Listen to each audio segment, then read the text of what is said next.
Welcome to Blizzard Fire. We hope this video helps fire up your solution. You start by confirming prerequisites: Visual Studio Edition, required workloads, and the SDK for your target runtime.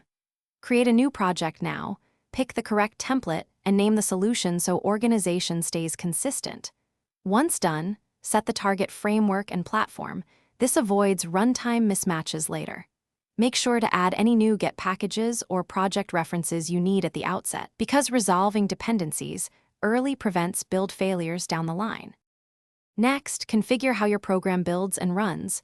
Choose the startup project and switch between debug and release as appropriate.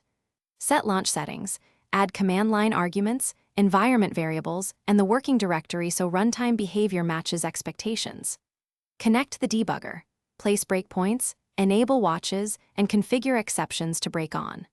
Once configured, run with F5 to debug or Control plus F5 to run without the debugger. This distinction speeds iteration and isolates performance versus correctness issues.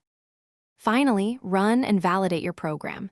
Use F5 to step through code or Control plus F5 to run without the debugger for faster checks.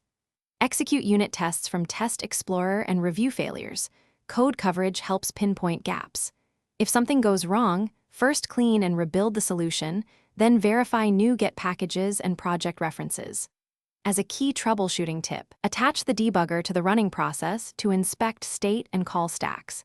This reveals race conditions and configuration errors that simple logs may miss. Thanks for watching. If you found this helpful, don't forget to like and subscribe.